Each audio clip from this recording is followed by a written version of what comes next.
So our main speaker today is no stranger to the Oasis community. Brian Schrock is the president of the board of Galveston Bay Oasis and a community leader for the Oasis Gaming virtual chapter. He is a geoscientist by education, a certified Texas master naturalist, and works as a GIS analyst for the City of Houston's Stormwater Maintenance Branch. Today, he'll be talking about how Oasis can get involved in iNaturalist and about the City Nature Challenge coming at the end of April this year.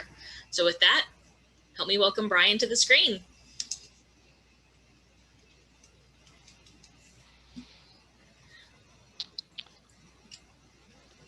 All right. Well, hey, everybody.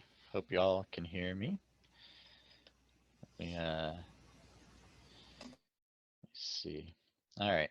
Yeah, so today I'm going to be going over, like Alexis said, iNaturalist and the upcoming City Nature Challenge.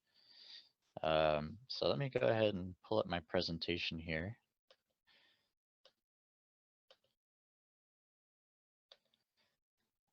There we go. That looks good. All right. Yeah, I really miss you guys. I hope you're all doing well. I'm really thankful to get to speak with everybody today. And so today we're going to be talking about easily one of my favorite citizen science initiatives that's ever been done. When I started hearing the words citizen science, probably about like 10 years ago or so, I started hearing it used more often. I think often what I pictured and what was commonplace were things like, folks who have a weather station in their yard. They contribute to citizen science by sending their local weather data to a big network of weather stations across the country. Or amateur astronomers spotting objects in the night sky and reporting them.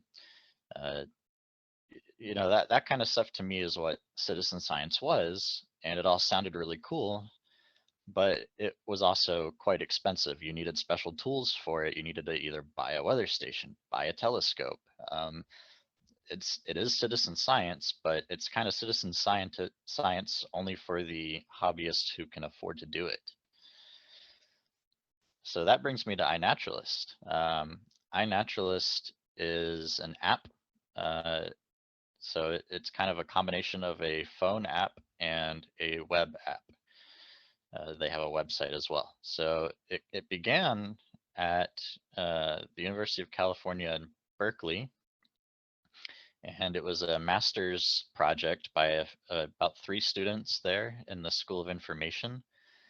They put it together in 2008, and afterwards kind of kept working on it and developing it into the app it is today.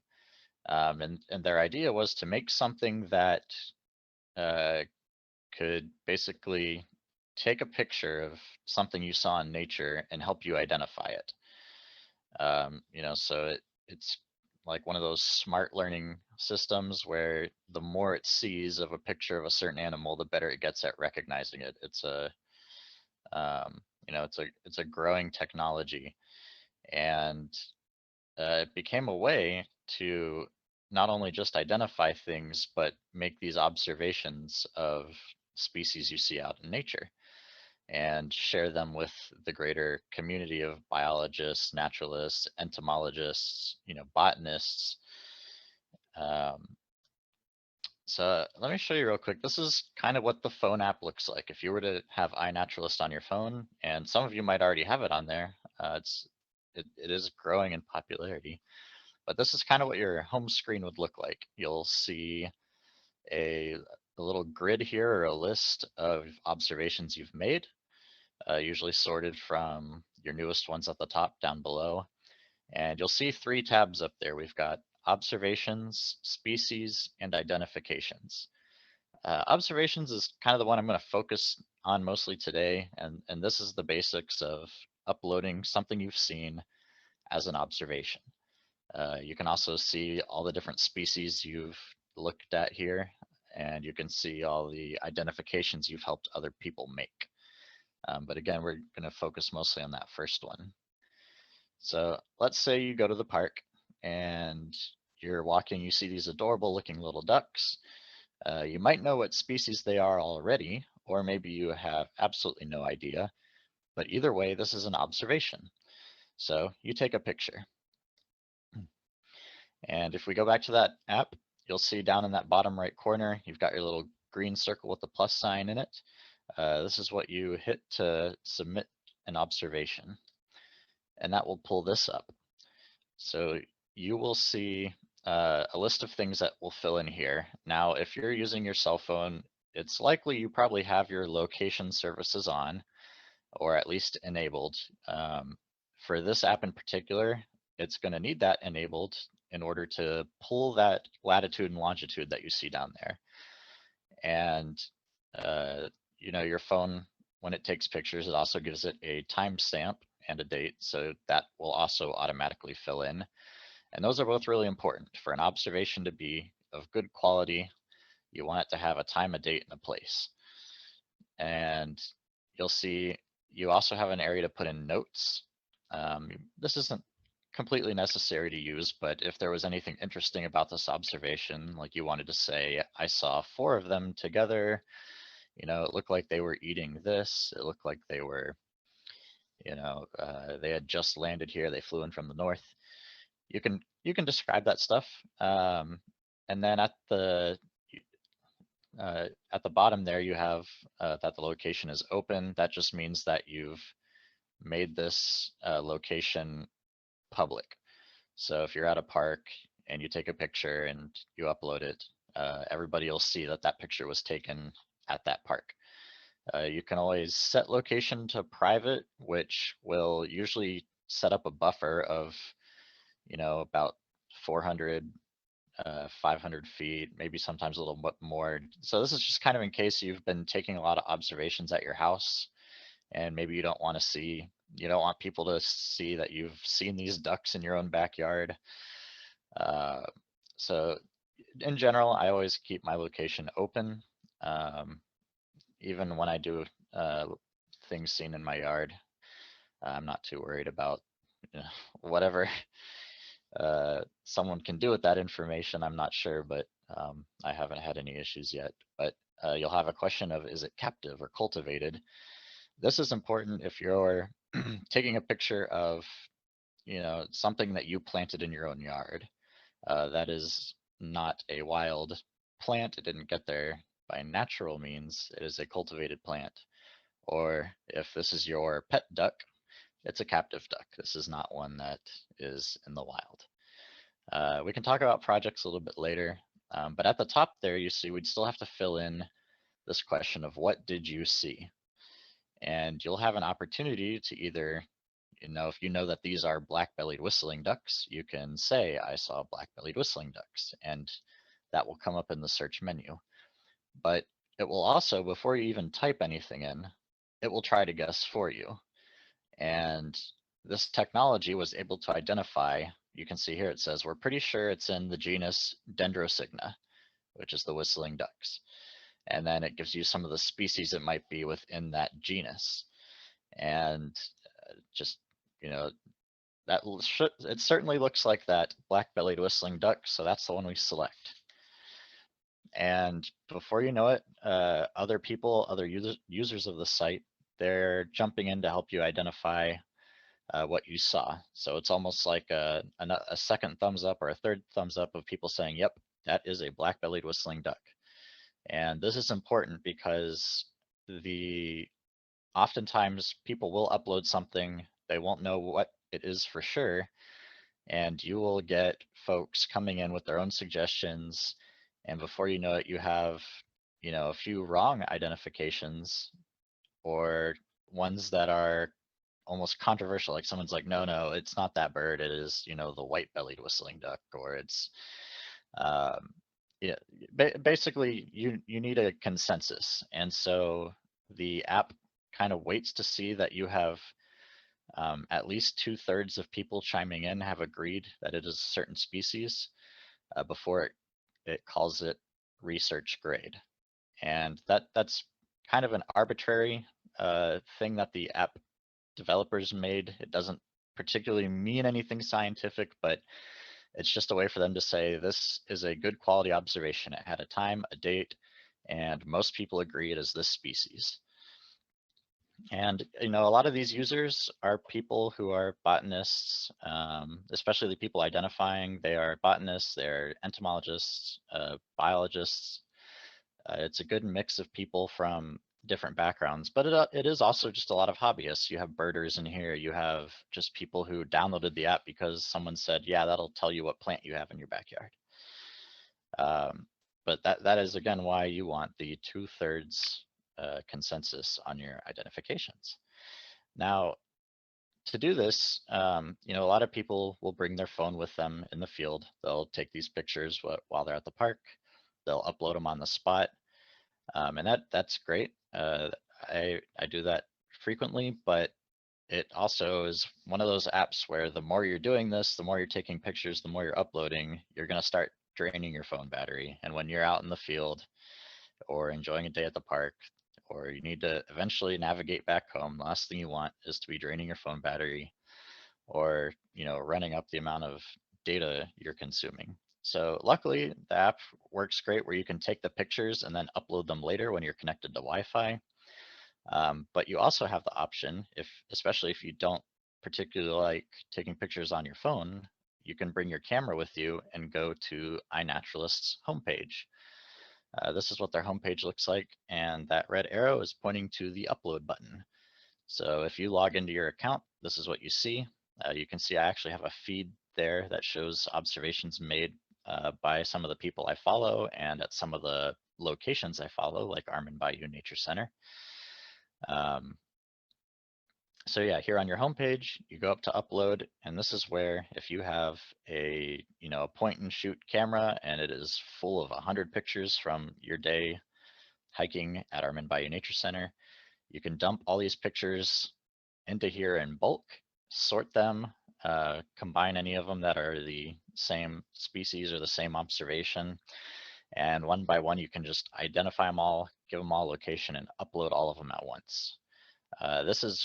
This tends to be what I do more often because I started bringing a nicer camera in the field so I could get some better shots of birds.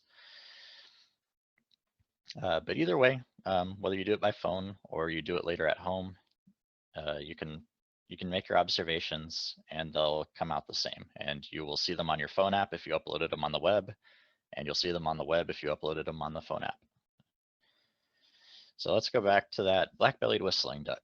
One of the great things that's being captured, again, with all this data is, the location, the time of year you saw it. And with that data, the iNaturalist website can show you things like this graph of seasonality. Like most people are seeing this duck in April. It might just be that's when they are out, in public more often. If they've just had, ducklings, maybe they are out feeding more frequently. So you can kind of see that certain species have a seasonality to them. You can see like who's identifying these the most. There's also a map you can look at to see where these observations are being made. So you can see here they're actually quite common in Texas, on the Gulf Coast, in Mexico, down near El Salvador, and parts of Venezuela and Colombia, even all the way down to, it looks like, Argentina. So this kind of gives you an idea of their range. In fact, the red layer on this map is showing what officially was given as their native range, but you can see there are cases where these have been seen outside of that range. So there's a lot to learn with this kind of data, and you can explore all of this stuff with the web app. The phone app is a little more limited on what you can see in the data, but if you go to their web page and you log in, you'll be able to explore all this stuff. Of course, practice good observation techniques. If you go into the field, please don't, stalk and harass any animals that you're trying to observe.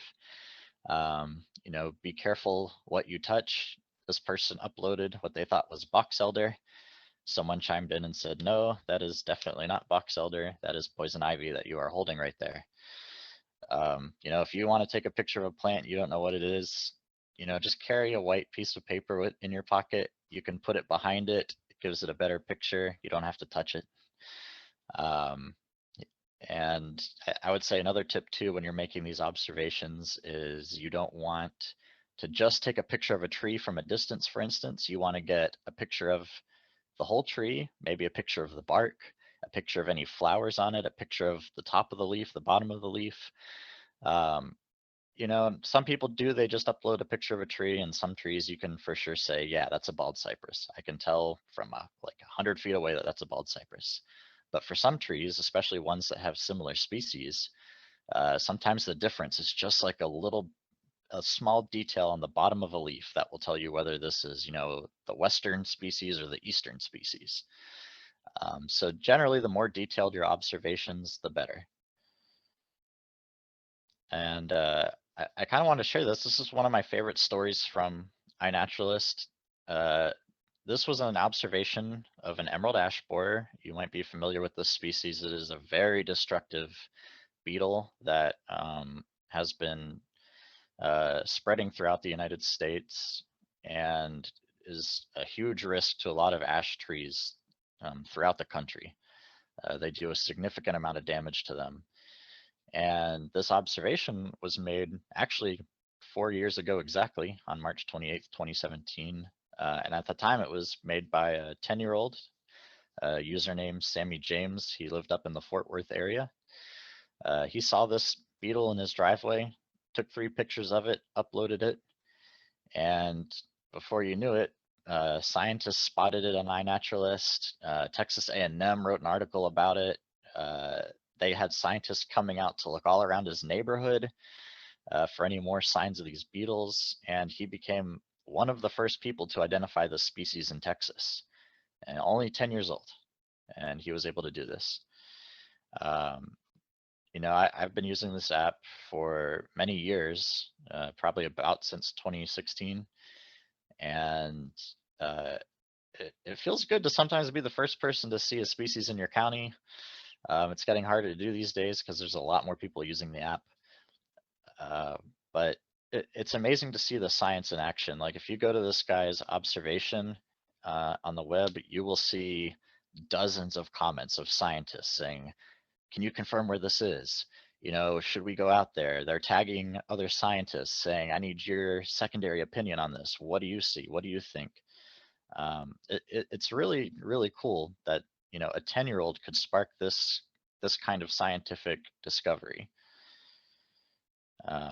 Another instance more recently, you might recognize this beautiful, I believe it's a moth. It might be, it's called the Spotted Lanternfly. It's a species from Asia that was introduced into the Philadelphia area by accident a few years ago, and it's been recorded in that area, damaging a lot of trees. They breed into very large populations.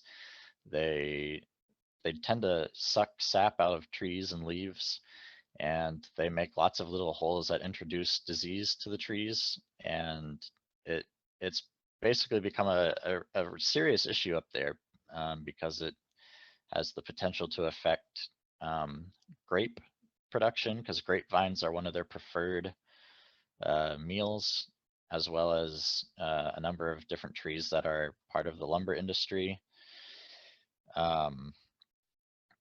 So fruit trees as well. There's a number of fruit trees that this species is recorded as damaging. Yeah, it's known as Lycorma delicatula, the spotted lanternfly. And I wanted to show you this. So this first observation was made in 2016. You can see that little tiny orange dot kind of just between Allentown, Philadelphia, and Lancaster. And if you skip ahead year by year, here was by 2017, these were the observations on iNaturalist. By 2018, the user observations was expanding. 2019, 2020. Yeah, so we are now seeing this species not only in the Philadelphia area, but in New York, New Jersey, Delaware, Maryland. It's hopped across the Appalachians in Pennsylvania to Pittsburgh. It's been found up in Boston, and as recently as the last few months, These deceased species were found in the Detroit area. The person who uploaded these was actually, I think, working in a shipping yard and found these on a pallet. So his observation, again, caught a lot of attention because this was a significant further east discovery than they'd had in the past. So this kind of stuff is really, really critical, this kind of science, especially for tracking invasive species. And within a few days of his upload, there was this immediate release from the Department of Agriculture in Michigan explaining what was found, asking for anybody else to send evidence that this species had been found locally. So you can kind of see just how much the citizen science here is actually working with the scientists behind the scenes. And so that brings me to the second part of my talk. There's what I would like to call the Super Bowl of the natural world, our yearly City Nature Challenge. At the end of April every year around Earth Day, iNaturalist hosts a competition called the City Nature Challenge, where they ask cities at this point around the world to go out, take as many observations as possible over a weekend, and upload them. And it becomes a big race to see which species can identify the most species, which cities can get the most observers, and which cities can get the most species. And honestly, the one most people care about is the category of the most species. So this is this is like the real gold medal you want. And the first time this nature challenge was done, this was back when iNaturalist was still quite young. It was the City Nature Challenge in 2016 was kind of started as a friendly competition between San Francisco and Los Angeles to see which city could identify the most species. I actually don't remember who won this one. I want to say it was San Francisco. But you can see they made 21,642 observations in a weekend of 2,864 species, and they had 1,083 people participate. By 2017, 16 cities in the USA participated, including Houston. And that year, Houston won the most species observed category. By 2018, 69 cities across the globe took place. I believe by 2018, San Francisco came in first. And then in 2019, 159 cities across 6 continents took place. And in that one, Cape Town, South Africa, recorded the most species. In 2020, the competition went a little differently. Of course, being held at the end of April meant that we were sort of in the height of coronavirus, and the hosts of the event said, you know what, instead of making this a competition, let's just have a friendly challenge to everybody to go out together, take as many observations as you can across the world, and it'll be a team effort. So technically, there was no winner in 2020. That said, the Bayou City did find the most species again that year, overtaking Cape Town, Hong Kong, and San Francisco. So, you know, we kind of had to take one for the team and not take our gold medal, but we all know we actually did win. And this was a competition of 244 cities that took place that year. So next month, we are looking at City Nature Challenge 2021. It's going to be from April 30th to May 3rd. And I encourage you to write that down, be ready to participate. I'd really like to see Houston again win as the city with the most species. One of the advantages we have in this is Houston is kind of at an intersection of multiple biomes. You've got the Katy Prairie to our west, the Gulf Coast Prairie to our south and southeast. We've got Galveston Bay, we've got the ocean, multiple bayous, we've got the piney woods just north of us, and we're a major migratory route. A lot of birds follow the Texas coast on their way back down south or up north. So I really like seeing Houston take first in the City Nature Challenge. I'd love to see us do that again this year, and for that I am going to need y'all's help. And one of the big reasons that all cities are trying to do this, a lot of the folks involved getting these off the ground locally are museums, they're groups like the Native Plant Society or the Master Naturalists, the conservancies located around the city. They drive a lot of these city nature challenges and make the push to get people out. In particular, being in a city, this means that, we have limited green space, and in many cases, we're losing a lot of it. We have kids growing up in cities that don't have a natural setting around them. They might have, a little pocket park in their neighborhood. It probably just has some St. Augustine grass, jungle gym, but, it probably doesn't have a native swamp setting. It might not have a native prairie setting. They're probably not observing too many snakes or gators, insects, bugs at these parks. And so we really do need to encourage our young people to get out and participate in these kinds of things. And as they say here, by participating in the City Nature Challenge, not only are you learning more about your local nature, but you can make your city a better place for you and other species. The only way you're going to grow up caring about the environment is if you're out in it. You need to grow up around nature. You need to appreciate it. You need to get out in it. How else are you going to know that it's worth saving? So, Oasis, here's kind of the final thing I want to leave y'all with. Aside from just participating in the City Nature Challenge, which I encourage you to do, whether you're tuning in today from Houston, or whether you're watching from your own region of the world or participating in your own city, I wish you a very sporting, may the best of naturalists win. But I do have somewhat of a bigger vision of how we can get involved. So welcome to the Oasis Network on iNaturalist. I spoke with a few other Oasins who also happen to be iNaturalist users. And I built this project on iNaturalist. So what you're seeing here are 5 Oasins who have made observations wherever they live. We have a few people from the Houston area on here. We have someone from Tennessee who's part of our Oasis gaming community.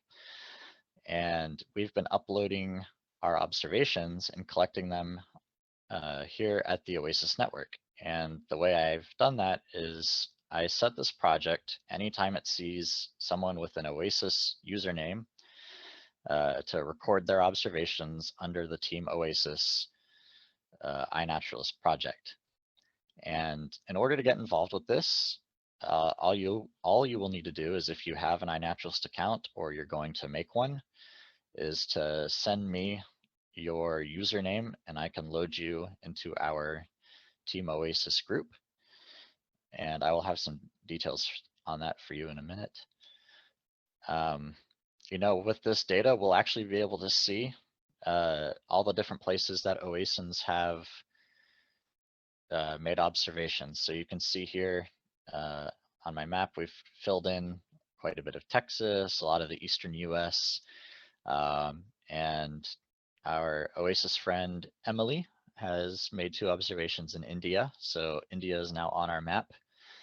One day I dream of Oasins just filling in this whole thing. As a community that has participated in the March for Science, that believes meaning comes from making a difference, I really want to see Oasins getting involved in a citizen science project that is not only accessible to everybody, But it's something that we can do together to help science, to help research, to help the natural world around us, and and have a lot of fun doing it. When I started doing this stuff, almost all the species I've uploaded, I wouldn't have been able to tell you what they were. And I've only learned them mostly from doing iNaturalist. I go out in the field, I see something I don't know, I take a picture, and from that point on, I learn to recognize it. Um, I've had a lot of people tell me, it's crazy how much you know about bugs or about grass or about trees, and it wasn't hard. It really wasn't. I didn't go to school for this kind of stuff. My background is in rocks, earth science.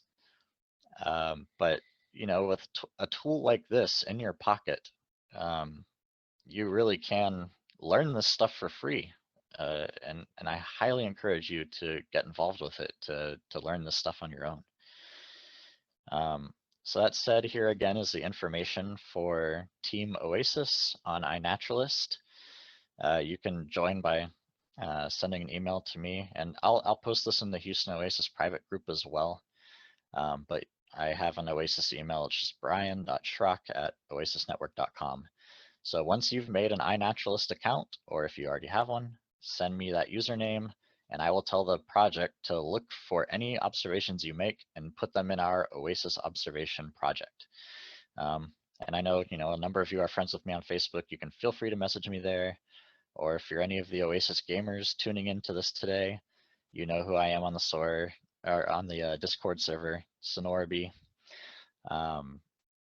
So yeah, I guess at this point, I suppose we're going to break and come back for questions. But thank you so much for tuning in, for hearing this talk. I'm excited to see what you guys observe. I'm going to be looking for all kinds of rare or endangered or threatened species, or, just the things you see in your backyard.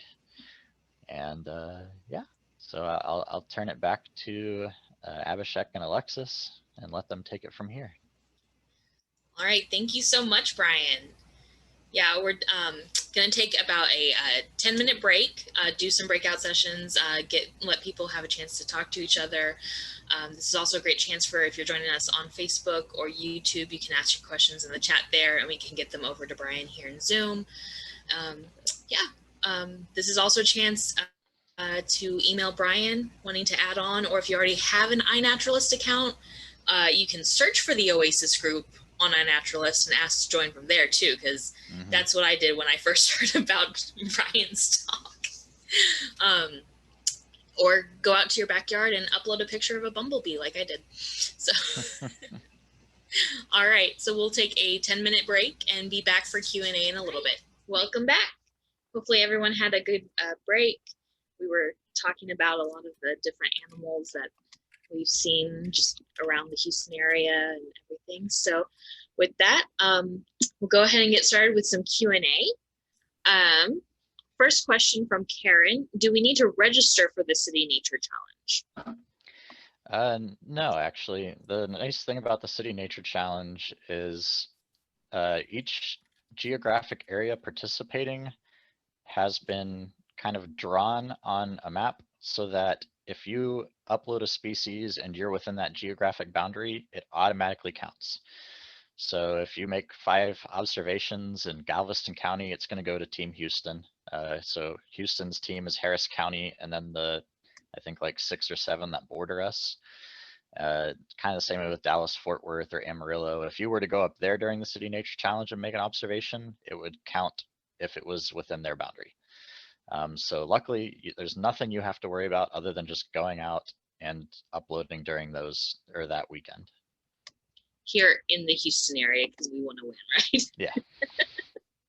All right, so that answers Gretchen's question that if Missouri City would be considered part of the Houston-Galveston area. All right, awesome. Next question from Roger B. As far as you know, what is the invasive species that we have to be most worried about in the Houston area? Honestly, the one that's already here, I mean, there's a number that are here now, but one of the big ones that I'm sure you're all pretty familiar with is the Chinese tallow tree. Houston, overwhelmingly, despite our our coastal nature and having the piney woods nearby us, the majority of our area is tall grass prairie, technically. It might not seem like that anymore because you drive around and you see like lots of wooded areas, but a lot of those woods are dominated by Chinese tallow. And they're a species that most insects don't care for, most birds don't particularly care for. So they don't offer really a benefit, but they end up shading out a lot of our native species and cause a decline in some of our other plants that are crucial. But as far as, of course, you have the fire ant, you have the Muscovy ducks that are at a lot of parks. But those ones I discussed earlier, there are fears that emerald ash borer could come down this way. I think everybody's still trying to figure out how far that spotted lanternfly might go. There's a huge fear that if it makes it to California, it could ruin grape crops there. And of course, we have wine growing in Texas and near the Austin, San Antonio area. So there's a lot to be concerned about with anything that comes in, and being able to track it down fast is important. One question that kind of ties into this, are they tracking the murder hornets with iNaturalist? Every time I see those pop up, I actually go immediately to iNaturalist and try and search it. And as of yet, I have not seen any in the US, but I guess it's been a few months since I've checked. And yeah, but I have my eye on it because I'm going to be curious if someone actually uploads one. Is there any attempt to use this data for population estimates? There were nothing about numbers when you showed your screen. Yeah, I'm not sure. I would assume at some point there might be some issues with that kind of thing, mostly because most users, depending on what region you're in, will be most active during a certain time of year. Like, in Houston, in the middle of summer, we might not be outside as much observing things, whereas, in Alaska, everything's covered in snow for a good portion of the winter. So I'm sure you can do some studies with it, at least if you kind of know how to account for those things. But I think in particular, it might be a little difficult until that, that can be kind of perfected, I would say. But I'd be curious to know. I know more and more groups are using it. I know 2 years ago, I took a picture of an insect I hadn't seen before in my mom's backyard, and I had a guy from he was a professor from a school near San Antonio, asked me to put it in my freezer, and then he would send me a package so I could mail it to him. Yeah, so there's stuff being done, but I couldn't tell you exactly how big of an impact it has right now, and at least with population studies. Question from Nancy on Facebook. Do you advocate for people to concentrate on one group or going all over the map? Also, it may be good for enhancing species numbers if people would specialize in groups that are normally missed, like bryophytes or microscopic aquatic organisms, etc. It doesn't do much good to take pictures of squirrels or cardinals or oak trees, for example. Right. I mean, I still, like, if I go to a park, I will still take a picture of every living thing I see usually, even the squirrels, even the ducks. I just like to record that they were there.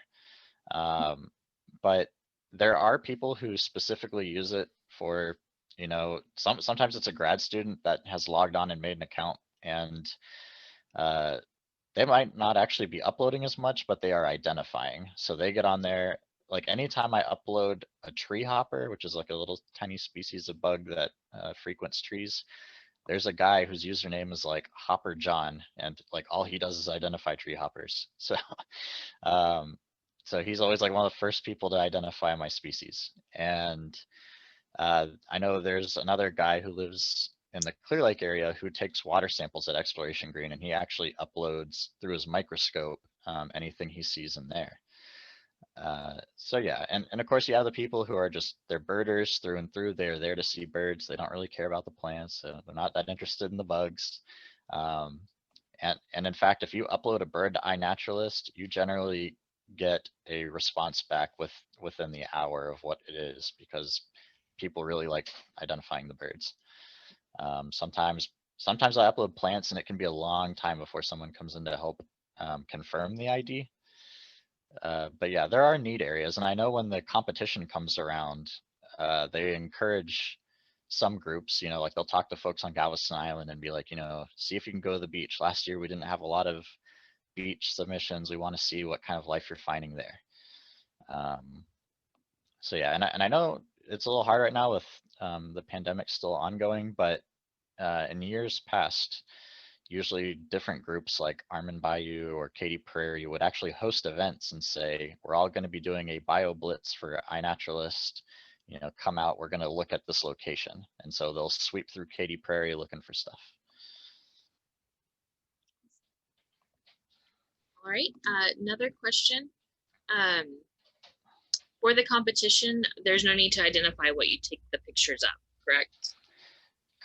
Sort of. So if you just want to take pictures and upload, that's fine.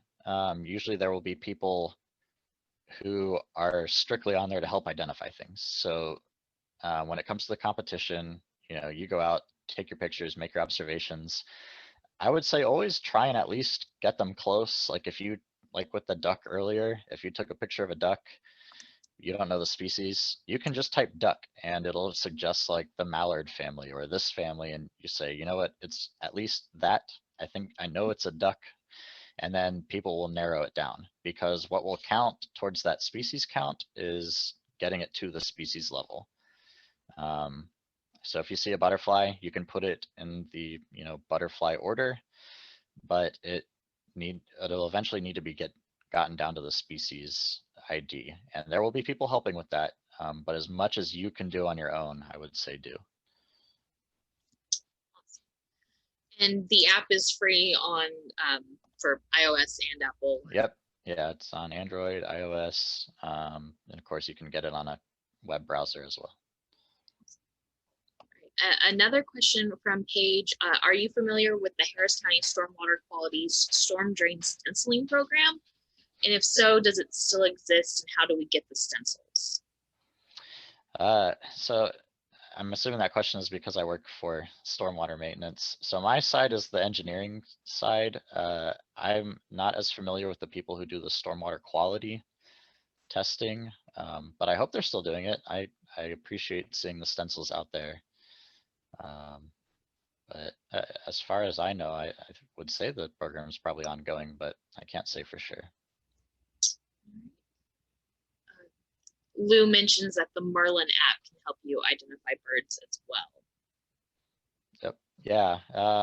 So I know a lot of people use Merlin, and there's a number of apps out there that are kind of there to help you identify things. Like I couldn't name them all, but there are ones sometimes that are just particular to plants or flowers.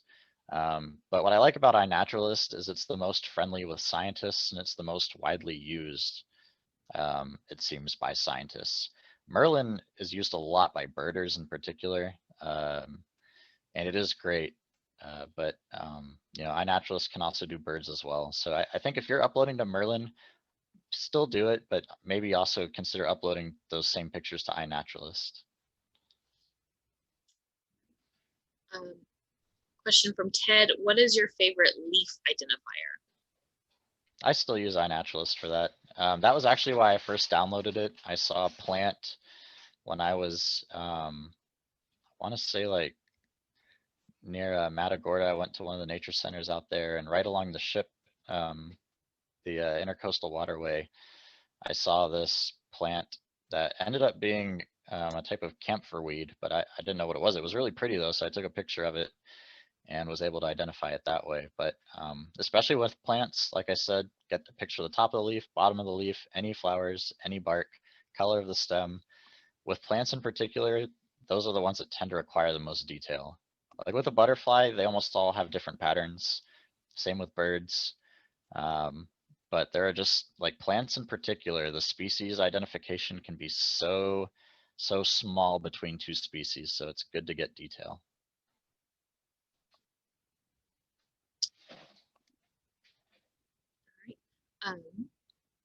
Question from Linda, do any of those species interfere with drinking water and environments that affect humans? I think she means perhaps the microscopic species.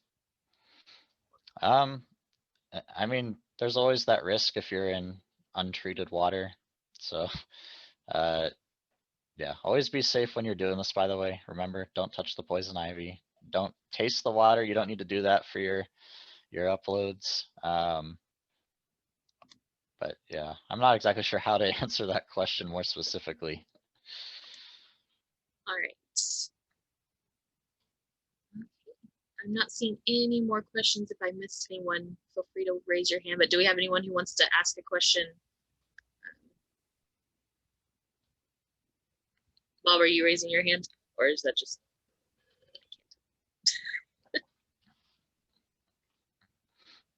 All right. Yeah, I see somebody mentioned that those tuning in from Nairobi, Kenya are here today. If you have the app and you want to upload our first observations in Kenya, please do. I would love to see that.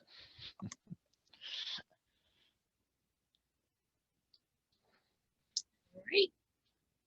Do we have any more questions? If you do, you can also unmute yourself and ask a question directly to Brian if you'd like. All right. I think that is it. I'm not seeing any more on Facebook either. All right. Well, thank you so much, Brian. Yeah, oh, wait, Ted. Thank you. Oh, no, he's waiting. Okay. Wait, do you have a question, Ted? Oh, okay. Go ahead and unmute, Ted. Thank you. Okay.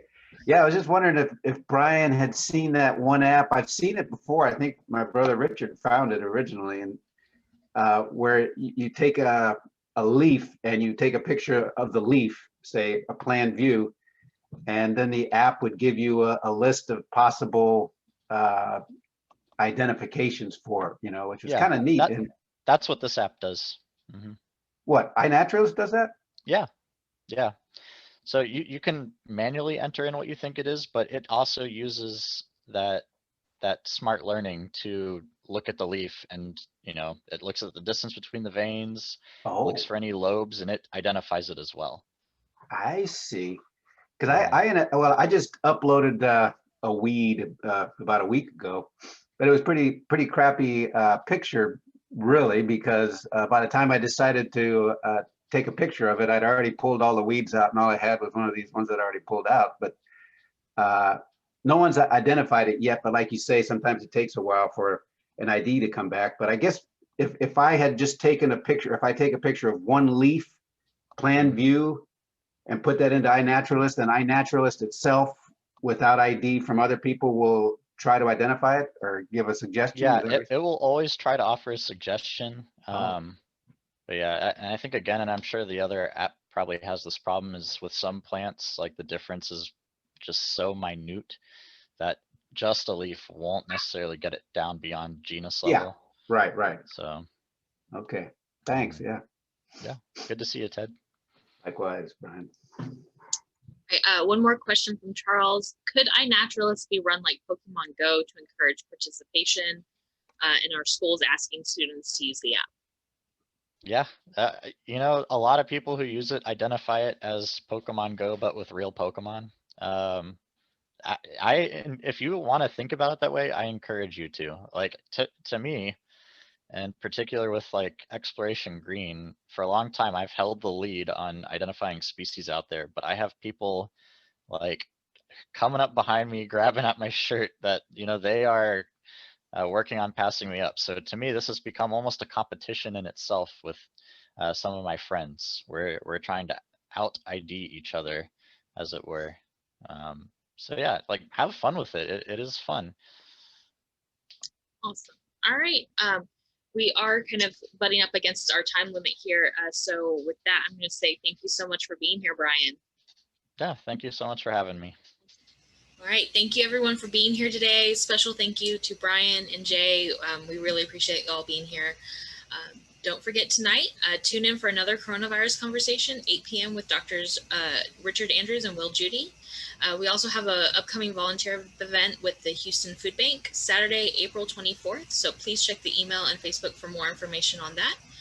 And keep an eye out for our future emails, Facebook posts, meetup, however you keep in touch with us, and have a great week.